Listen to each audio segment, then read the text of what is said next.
கண்ணன் கழனை நன்னும் மனமுடையீர் என்னும் திருநாமம் திண்ணம் நாரணமே. குரு சேனல் நேயர்களுக்கு எனது அன்பு வணக்கம். தருமை ஆதீன புலவரான திரு சிவதீபன் அவர்கள் நமக்கு நாயன்மார்களுடைய வரலாற்றை பற்றி அழகாக சொல்லிக் கொண்டிருக்கிறார். தற்போது வருகிற குரு பூஜை யாருடையது என்றால் விரண்மிண்ட நாயனாருடையது. அவருடைய சரித்திரத்தை அறிந்து கொள்வோம் வாருங்கள். வணக்கம்.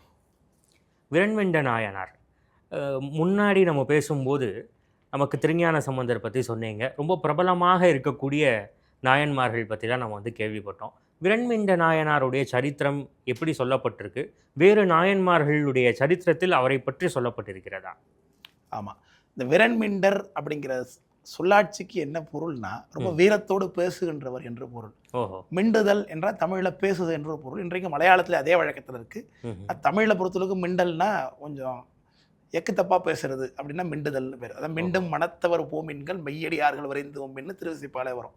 மிண்டுதல்னா பேசுதல்னு அர்த்தம். பொதுவாக விரல்னா வீரம்னு அர்த்தம். அப்போ வீரத்தோடு பேசுகிறவர் விரல் மிண்டர் என்ற பொருள்.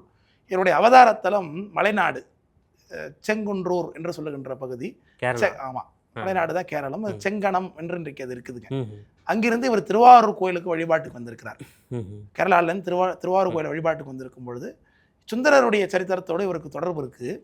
அதாவது திருத்தொண்ட தொகை அருளி செய்வதற்கு ஒரு முக்கிய காரணமாக இவருடைய புராணத்தில் சேக்கரார் சாமி காட்டுகிறார்கள். திருத்தொண்ட தொகையை பற்றி நம்ம ஏற்கனவே தொடக்கத்தில் பேசியிருந்தோம். அது திருத்தொண்ட தொகையை அருளும் பொழுது சுந்தரமூர்த்தி சுவாமிகள் அடியார்களை வழிபாடு செய்யாமல் செல்கின்றார் என்று இவர் கோவப்படுகின்றார். அதாவது திருவாரூர் கோயிலில் தேவாசிரியன் என்று ஒரு மண்டபம் இருக்கிறது. அது திருவாரூர் கோயிலுக்குள் நுழையும் பொழுது அந்த மண்டபம் வலது பாகத்தில் இருக்கும். அந்த மண்டபத்தில் தான் தியாகராஜ சுவாமி எழுந்தருளி திருவோலக்கம் நிறைய மண்டகப்படிகளை ஏற்றுக்கொள்வார். மிக முக்கியமான மண்டபம் தேவாசிரியன் எனும் திருக்காவணம்னு பேர். அந்த மண்டபத்தில் தான் திருத்தொண்டு தொகை எழுந்தது. அங்கே தான் பாடினார் சுந்தரமூர்த்தி சுவாமி. அதனால் திருவாரூர் செல்லுகின்றவர்கள் சுவாமி வழிபாடு செய்கிறார்களே அந்த மண்டபத்தை வணங்க வேண்டும் என்பது சைவ மரபுல மிக முக்கியமானது. அதை வணங்காமல் நம்ம அங்கே செல்வது என்பது அது அபச்சாரமாக முடியும். அந்த மண்டபத்திற்கு அவ்வளோ சிறப்பு இருக்குது. அடியார்கள் எப்பொழுதும் கொள்கையினால் நிறையுடைய அடியார்கள் எப்பொழுதும் அங்கே நிறைந்திருப்பாங்க என்று பெரிய புராணம் சொல்லுகிறது. பரந்த 1000 பால்கடல் போல்வது அப்படின்னார். ஒவ்வொரு அடியாரும் ஒரு பார்க்கடல் போல் தண்ணீர் பூசிட்டு இருக்கிறாங்க. நிறைய அடியார்கள் இருக்கிறதுல ஒவ்வொரு அடியாரும் ஒரு பார்க்கடல். அந்த மண்டபத்தை பார்த்தா பரந்த 1000 பார்க்கடல் போல்வதுன்னு சொல்லுகின்றார். அந்த மண்டபத்தில் நிறைய அடியார்களோடு கூட விரண்மிண்டர் எழுந்தல் இருக்கும் பொழுது சுந்தரர் சுவாமியை தரிசனம் பண்ணுவதற்காக போகிறார். மனதளவில் அடியார்களை பார்த்து வணங்கி விட்டு சொல்லுகின்றார். அப்போது விரண்மிண்டர் அடியார்களை வணங்காமலே போகிறாரே உள்ளே இவர் யார் என்று கேட்டார். ஏற்கனவே சுந்தரருடைய பெருமை அவர் தம்புரான் தோழர், அதாவது சிவபெருமான் அம்மை உமக்கு தோழமையாக திந்தனம்னு கொடுத்துருக்கார். ரொம்ப புகழ்பெற்றவர் என்று எல்லாம் சொல்லுகிறார்கள். பெருமானுக்கு நெருக்கமானவர் என்று சொல்கிறார்கள். அவனை கேட்ட மத்தத்தில் பெருமானுக்கு நெருக்கமாக இருந்தால் என்ன, அடியாரை வணங்காமல் சென்று பெருமானோட அனுகிரகத்தை எப்படி பெற முடியும்? அதனாலே அந்த சுந்தரன் புறகு என்று அவர் சொல்ல, இல்லை சிவபெருமானோட அனுகிரகத்தை ரொம்ப பெற்றவர்னா, அடியாரை வணங்காத சுந்தரன் புறகு, அவனுக்கு அருள் செய்தால் சிவபெருமானும் புறகுன்னார் அவர். அதாவது ஒரு சமயத்தினுடைய கடவுளையே குறை சொல்லக்கூடிய அல்லது சமயத்தை விட்டு விலக்கி வைக்கிறார். புறகுனா விலக்கி வைக்கிறது. சமயத்தை விட்டு விலக்கி வைக்கக்கூடிய ஒரு சுதந்திரத்தை இந்த சமயம் அடியார்களுக்கு கொடுத்திருக்கிறது நான் பார்க்க முடியும். இறைவனையே அடியாருக்கு அனுகிரகம் பண்ணலையா, இறைவனா இருந்தாலும் அவர் தப்பு தான் என்பதை அப்படி அடியாருடைய பெருமை அப்படி காட்டக்கூடிய இடமாக அவருடைய சரித்திரம் விளங்குகின்றது. இவருக்கு திருமேனியே பார்த்தீங்கன்னா திருவாரூர் கோயிலில் தேவாசிரிய மண்டபம் கடந்து ஒரு கோபுரம் வரும். அந்த கோபுரத்தினுடைய மாடத்தில் அமைத்திருப்பாங்க. அடியார்களை வணங்கி அவரை வணங்கி தான் செல்ல வேண்டும் அந்த கோபுரத்துக்குள்ளே. அப்பேற்பட்ட பெருமகனார் இவர். அதுக்கு பிறகுதான் சுந்தரர் சென்று சுவாமி கிட்ட விண்ணப்பிச்சு அப்புறம் திருத்தொண்ட தொகை பாடினார் என்பது இவர் புராணத்தை விளக்குகின்றார். சுந்தரர் திருத்தொண்ட தொகை பாடின சரித்திரத்தை தடுத்தாட்கொண்ட புராணம் என்ற பகுதியில் தான் சேக்கரார் சாமி சொல்கிறாங்க. ஆனால் அங்கே விரண்மிண்டரை பற்றி அந்த குறிப்பும் இருக்காது. இல்லை, ஆனால் விரண்மிண்ட நாயனாருடைய புராணத்தில் தான் சுந்தரரை பார்த்து இவர் புறகு என்று சொன்னார் என்றும், பிறகு சுந்தரனுக்கு அனுகிரகம் பண்ணக்கூடிய சிவருமான புறகு என்று சொன்னார் என்றும் இருக்குது. அப்புறம் சுந்தரர் வழிபட்டார், திருத்தொண்ட தொகை பாடினார் என்பது புராணம். இதோட அவருடைய சரித்திரம் புராணத்தில் நிறைவாயிடுது. ஆனால் அந்த தல புராணத்தில் ஒரு கூடுதலான ஒரு செய்திகள் இருக்குது. அதை ஏன் சொல்லுகின்றேன்னா, நீங்கள் மயிலாடுதுறையிலேருந்து திருவாரூர் செல்லுகின்ற வழியிலே முக்கியமான 2 ஊர், ஒன்று ஆண்டிப்பந்தல், இன்னொன்று வண்டாம்பாளைன்னு இருக்கும். அது 2ம் இந்த நாயனாரோடு தொடர்புடையதாக சொல்லுகிறார்கள். அதாவது சிவபெருமான் சுந்தரருக்கு மேற்கொண்டு அனுகிரகம் செய்தார், அதனால் சிவபெருமானையும் நான் ஒதுக்கி வைக்கிறேன், இந்த திருவாரூரையும் நான் ஒதுக்கி வைக்கிறேன், இந்த திருவாரூருக்குள்ளே நான் பிரவேசம் பண்ண மாட்டேன் என்று சொல்லி அவர் திருவாரூர்லேருந்து வடக்க ஒரு இடத்துல பந்தல் அமைத்து கொண்டு தங்கியிருந்தார். அதுதான் ஆண்டிப்பந்தல் என்ற ஊராக இருக்கிறது என்று சொல்கிறார்கள். ஓஹோ. அப்புறம் அவரை எப்படியாவது திரும்ப திருவாரூருக்குள்ளே கொண்டு வர வேண்டும் என்று சொல்லி சிவபெருமான் ஒரு அடியோர் குளத்தில் வந்து அவரை கொண்டு வந்து விரட்டி கொண்டே திருவாரூர் போகிறேன் என்று அவர்கிட்ட பேச, அப்படியா நான் என்ன பண்ணுறேன்னு பாருன்னு சொல்லி கையில் மழு ஆயுதத்தோடு தான் அங்கே இருப்பார் அந்த கோயிலில். அவர் மழுவினாலே அவரை வெட்டுவதற்கு ஓடி வந்தார் என்றும், அப்படியே ஓடி ஓடி வர திருவாரூர் எல்லைக்குள்ள இவர் சுவாமி வந்துட்டார். இப்போ விரண்மண்டரம் ஓடி விரட்டி கொண்டு வந்த வேகத்தில் இவரும் திருவாரூர் எல்லைக்குள்ளே வந்துட்டார். ஓஹோ. அப்போ திருவாரூர் எல்லைக்குள்ளே இவ்வளோ நாள் போக மாட்டேன், திருவாரூர் எல்லைக்குள்ளே யார் பண்ணாலும் காலை வெட்டுவேன்னு இருந்தாயே, வந்தோம் இப்பால், 2 பேரும் வந்தோம் இப்பால் அப்படின்னு சுவாமி சொன்ன இடம் அதுதான் இன்றைக்கி வண்டாம்பாளை என்ற ஊராக இருக்கிறதுன்னு சொல்கிறார்கள். அங்கிருந்தான் திருவாரூர் தொடங்குகின்றது. அப்புறம் நாயனார் என்ன செஞ்சாரா, இது பெரிய புராணத்தில் இல்லை, இருந்தாலும் அவரோட தொடர்பட்டு சொல்ல வேண்டிய சொல்லக்கூடிய ஒரு சரித்திரமாக இது இருக்குது. அவர் என்ன செஞ்சாரா, அப்பா என் காலை நான் வெட்டி கொள்கிறேன் என்று சொல்லி தன் மழுவாயத்தினாலே தன் காலை அவர் வெட்டி கொண்டு இப்படி எல்லாம் பக்தி செய்திருக்கிறார். அடியார் பக்தி எப்படி எடுத்து காண்பிக்கிறார். அதனால் திருத்தொண்ட தொகை உண்டாவதற்கு எப்படி சைவ சமய ஸ்தாபிதத்துக்கு மங்கையர்க்கரசி செம்மையார் முக்கிய காரணம் என்று பார்த்தோமோ, அதே போல் திருத்தொண்ட தொகை உண்டாவதற்கு இவர் முக்கிய காரணமாக இந்த விரண்மிண்டு நாயனாரை கொண்டாடுகின்றோம். இவர் மலையாள தேசத்திலிருந்து வந்தவர். இவருடைய குரு பூஜையை திருவாரூரில் ரொம்ப சிறப்பாகவே கொண்டாடுறாங்க. ஆகவே இந்த திருத்தொண்ட தொகை கிடைக்கலன்னா நமக்கு பெரிய புராணமே கிடைச்சிருக்கு. ஆமாம், திருத்தொண்ட தொகை தான் அடிப்படை. அதுதான் நமக்கு மூலநூல். அந்த மூலநூலே பார்த்தீங்கன்னா எப்படி அமைக்கப்பட்டிருக்குன்னா, சுந்தரருடைய சரிதத்தை தான் பெரிய புராணத்தை காப்பியமாகப்படுகிறார். காப்பியத்திற்கு பெருங்காப்பியலை பேசுங்காலை என்ற இலக்கணங்கள் பேசுகிறது. காப்பியத்திற்கு இலக்கணம் இருக்கணும், தண்ணீரில்லா தலைவனை கொண்டிருக்கணும், அது புனல் விளையாடல் காட்டணும், குழந்தை பருவதை காமிக்கணும், திருமணம் செய்து கொள்வதை காண்பிக்கணும், இப்படி எல்லாம் காட்டப்பட்டிருக்கு. அப்படி தூது போகிறது இருக்கணும். காப்பியம்னு அப்படி தான் இருக்குது. அப்போது பெரிய புராணத்தை ஒரு காப்பியமாகத்தான் சேக்கரார் சாமி செய்கிறாங்க. ஆனால் இது பார்த்தீங்கன்னா மொத்தம் 72 தனித்தனி கதைகளை கொண்டிருக்கக்கூடிய, இது எப்படி ஒரு காப்பியமாக இருக்க முடியும்? அப்போ 72 புக்காலாம் இருக்கணும் அது அப்படிங்கிறதுக்கு சேக்கரார் சாமி எடுத்துக்கொண்ட நடை தான் சுந்தரருடைய சரிதம். அதற்கு ஏற்பத்தான் இந்த புராணம் அமைக்கப்பட்டிருக்கு, திருத்தொண்ட தொகை அமைக்கப்பட்டிருக்கு. திருத்தொண்ட தொகையில் முதல்ல தில்லைவாழந்தனர் புராணம் அப்படின்னு தொடங்குது. ஆனால் அதற்கு முன்னாடி சேக்கரார் சாமி என்ன எடுத்துக்கிறாருன்னா, சுந்தரருடைய சரிதத்தை ஒரு நிலைக்கலனாக எடுத்துக்கொள்கிறார். அது எங்கிருந்து தொடங்குகிறது? திருமலை சிறப்பு என்று தான் பெரிய புராணம் தொடங்கும். அதாவது உபமன்யு முனிவர் என்று வியாக்கிரபாதருடைய மகன் அவர். உபமன்யு முனிவர் தன்னுடைய குழாத்தோடு திருக்கையிலையின் அடிவாரத்தில் எழுந்திருக்கின்றார். ஏதோ புராணம் பேசி கொண்டிருக்கிறார்கள். அந்நேரத்தில் வானத்தில் ஒரு பெரிய ஒளி தோன்றுகிறது. அந்த ஒளி தோன்றும் பொழுது உபமன்யூர் எழுந்திருந்து வணங்குகின்றார். அப்போ அடியார்கள்லாம் கேட்குறாங்க, சம்புவின் அடி தாமரை போது அலால் எம்பிரான் இறைஞ்சாய், சிவருமானத்தை விருத்தினை எதையும் கூட மாட்டாய், இது என்ன என்று கேட்கும் பொழுது, அது நம்பியாரூரன் நாம் தொழும் தன்மையன் என்று உபமன்யூர் சொல்லுகின்றார். இந்த உபமன்யு முனிவரை பற்றி பேசுறது பெரிய புராணம் ஒரு குறிப்பு கொடுக்கும். அதாவது மகாபாரதத்தில் பார்த்தீங்கன்னா அனுசாசன பருவம் என்கின்ற பகுதியில் சம்பாவதி என்கின்ற கிருஷ்ணருடைய ஒரு மனைவிக்கு புத்திர பேரு வேண்டி தவம் செய்ய போகின்றார் கிருஷ்ணர். அப்போ உபமன்யு முனிவர் இடத்தை சென்று தான் தீட்சை பெற்றுக் கொள்கிறார் என்கின்ற செய்தி மகாபாரதம் ரொம்ப விரிவாக வருகிறது. அந்த விஷயத்தை குறிப்பு கொடுக்கிறார். உபமன்யு கிருஷ்ணருக்கு திருவடி தீட்சை செய்தார் என்கின்ற குறிப்பு கொடுக்கின்றார். அப்போ அந்த துவரைக்கு இரையாயவன் அடிமேல் சென்னி மேல் அடி வைத்தவன் என்று சொல்லுகிறார். துவரைனா துவாரகைன்னு சொல்லுவாங்க இல்லையா, துவரை புராணுக்கே தொழுது வைத்தேன்னு ஆண்டாள் பாடுறாங்களே, அப்படி இந்த கிருஷ்ணருக்கு தீட்சை பண்ணது அவர் தான் என்பதை இங்கே உபமன்யு சொல்லுகின்றார். அந்த உபமன்யு மூலமாக தான் புராணம் இங்கே விரிக்கப்படுகிறது. உபமன்யு முனிவர் அங்கே இருக்கும்பொழுது யார் அந்த நம்பியாரூர் யாருன்னு சொல்லுங்கன்னு கேட்கும்பொழுது, அவர் இந்த திருமலையில் ஒரு காலத்தில் இருந்தார். அவர் திரும்பி ஒரு விதிவசத்தினாலே சுவாமினாலே கீழே அனுப்பப்பட்டார். அப்புறம் அங்கே பூலோகத்தில் சென்று பிறந்தார் என்று தொடங்குகிறது. அவர் அவதரித்தத்திலும் திருமுனைப்பாடி நாடு என்று சொல்லக்கூடிய பன்ருட்டி பகுதியில் இருக்கக்கூடிய திருநாவலூர் என்கிற கஷேத்திரம். அங்கிருந்து அவர் திருமணம் செய்யும் பொழுது இறைவனால் தடுத்தாட்கொள்ளப்பட்டு திருவாரூருக்கு போகிறார். திருவாரூரில் அவர் ஏற்கனவே அவருக்கு பூர்வத்தில் கையிலையில் 2 பெண்களோட அம்பாளுடைய செடிமார்கள் கமலினி அணிந்திதைன்னு 2 பேர், அவங்க 2 பேரோட தொடர்பு ஏற்பட்டு தான் அவங்க வந்திருப்பாங்க. எல்லாரும் பிறந்து இங்கே கமலினி அப்படிங்கிறவங்க பரவினாச்சியார் என்கின்ற பெயரில் திருவாரூரில் அவதரிச்சிருக்கிறாங்க. அணிந்திதைங்கிறவங்க சங்கிலிநாச்சியார் என்கின்ற பெயரில் ஞாயிறுன்னு இங்கே சென்னை பக்கத்தில் இருக்கு பாருங்க, அந்த பகுதியில் அவதரிச்சிருக்கிறாங்க. அப்போ முதல்ல அவர் திருவாரூர் சென்று பரவினாச்சியாரை திருமணம் செய்து கொண்டு திருத்தொண்ட தொகை பாடுறார். இது வரைக்கும் இருக்கிற பகுதியை தடுத்தாட்கொண்ட புராணம் என்று சேக்கரார் அமைத்துக் கொள்கிறார்.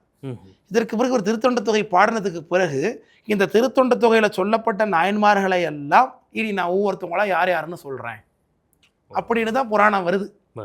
அப்போ கதை யாருடைய கதைன்னா சுந்தருடைய கதை தான். புராணம் அப்படிதான் அமைஞ்சிருக்கு. இப்போ ஒரு படம் நம்ம பார்க்க போறோம், அந்த படத்துடைய நாயகர் இவர் தான் அப்படின்னு சொல்றாங்க. நாயகரை தொடக்கத்தில் காமிச்சிட்டு இடையில எங்கேயுமே காமிக்கல, அப்புறம் கடைசியில் தான் காமிச்சாருன்னா அது அந்த நாயருடைய படம் சொல்ல முடியாதுல்ல. அப்போது சுந்தரருடைய சரிதமே இங்கே இடம்பெறணும். ஆமாம். அப்போது இதுக்கு என்ன ஏது இருக்குன்னா, சுந்தரருடைய சமகாலத்தில் வாழ்ந்த 2 பேர் இதில் நாயன்மாராக இருக்காங்க. அவருக்கு கழற்றறிவார் நாயனார் என்ற ஒரு நாயனார், ஏயர்கோன் கலிக்காவ நாயனார் என்ற ஒரு நாயனார். இந்த 2 பேரும் சுந்தரருடைய சமகாலத்தில் வாழ்ந்தவங்க. ஆனால் இவங்க 2 பேரையுமே சுந்தரருக்கு இந்த திருத்தொண்டு தொகை பாடும்போது தெரியாது.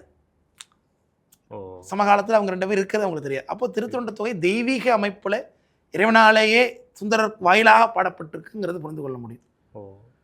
இதில் கழற்றறிவார் நாயனார், ஏர்கோன் கலிக்காம நாயனார், உங்கள் 2 பேருடைய சரித்திரத்திலேயே சுந்தருடைய வரலாறு இருக்குது. அப்போ தடுத்தாட்கொண்ட புராணம் வரைக்கும் பேசப்பட்ட சுந்தருடைய சரித்திரம் அப்படியே அடுத்த நாயன்மார்கள் வழியே வந்துட்டு இருக்கும்போது ஏர்கோன் கலிக்காம நாயனார் வரும் பொழுது, ஏர்கோன் கலிக்காம நாயனருக்கு என்ன பிரச்சனைன்னா, சுந்தரர் மீது அவருக்கும் கோபம். ஏன்னா சிவபெருமானை தூதாக அனுப்பினார் பரவனாச்சியார்கிட்ட, அது ஒரு தனி சரித்திரம். அது உடல் தீர்க்க வேண்டிய இறைவனை தூதா அனுப்பினார் சொல்லி எம்பிரான் இசைந்தாலும் அடியான் ஏவப்பெறுவதோ என்று அவர் கோபம் வந்துருச்சு. அவருக்கு சிவபெருமான் ஒத்துப்பாரு தான், அதுக்காக அடியார் ஏவலாமா தலைவனை கோபமாக இருந்தார். அதனால் அவர்களுக்கு பணக்கு தீர்க்கணும் என்பது தான் அவருடைய சரித்திரமே. அப்போது சுந்தரர் திருத்தொண்டு தொகையை பாடினதுக்கு பிறகு ஆன சரித்திரம் முழுக்கையுமே சேக்கிழார் ஏர்கோன் கலிக்காமருடைய சரித்திரத்தில் சொல்லி, அவர் இங்கே தொண்டை நாட்டில் வந்து சங்கரநாச்சாரை திருமணம் செய்து கொண்டதுக்கு பிறகு அதனால் பரவனாச்சியார் உடல் கொள்கிறாங்க அப்படிங்கிறதையும் சொல்லி, அப்புறம் சுவாமி தூதாக போகிறாருன்னு சொல்லி அதில் அவர் பணக்கு கொண்டு இருக்காருங்கிற வரைக்கும் இதில் சொல்லி முடிக்கிறார். இப்போ கழற்றறிவார் நாயனாரத்தில் இதுக்கு பிறகு உள்ளது சரித்திரம். கழற்றறிவார் வேறு பகுதியில் வருது, வேறு சரித்திரத்தில் வருது. இதில் 2 பேரையுமே சுந்தரருக்கு தெரியாது. ஏர்கோன் கலிக்காம நாயனாரை முன்னாடி வச்சு கழற்றறிவாரை பின்னாடி வச்சு திருத்தொண்டு தொகையில் அமைஞ்சிருக்கு. இது மாறி இருந்ததுன்னா பெரிய புராணம் அமைக்க முடியாது. பின்னாடி இந்த நடையில் சுந்தருடைய காலவரிசை மாறி போயிடும். முன்னாடி கழற்றறிவார் நாயனார் வந்திருந்தாருன்னா அவர் ஏர்கோனை பார்க்கறதுக்கு முன்னாடி உள்ள சரிதங்களை கழற்றறிவார் சரித்திரத்தை சொல்கிறாப்புல இருக்கும். அப்போ தொடர்ச்சி இருக்காது.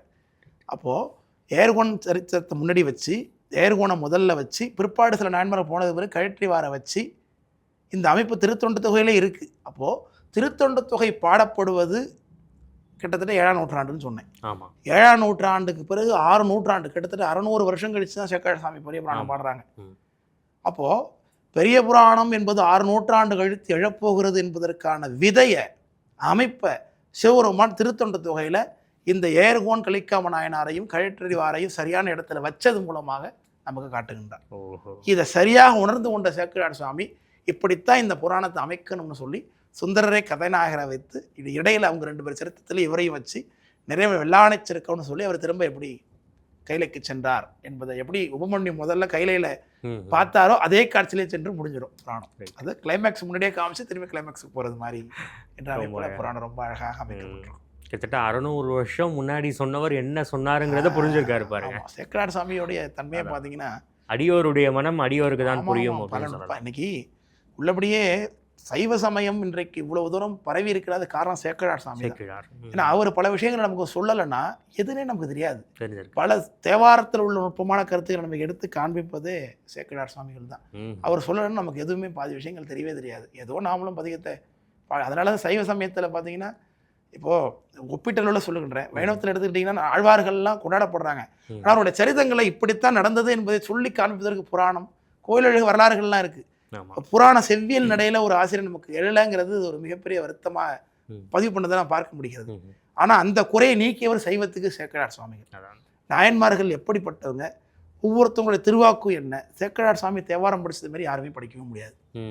அவ்வளவு தூரம் ஒரு பதிகம் இருக்குன்னா அந்த பதிகத்தை எப்படி, அதில் எந்த பாடலில் அந்த பதிகத்தினுடைய மைய கருத்து இருக்குது என்பதை சொல்லி அந்த கருத்துடைய பதிகத்தை பாடினார் இந்த இடத்துலங்கிறத பதிவு பண்ணுவார். சேக்கிழார் சுவாமி ஒரு உரையாசிரியராக விளங்குகின்றார். ஞானசம்பந்தர் இப்போ கீழே சொன்னோம் இல்லையா, மங்கையர்க்கர செம்மியாருடைய சரித்திரத்தில் அவர்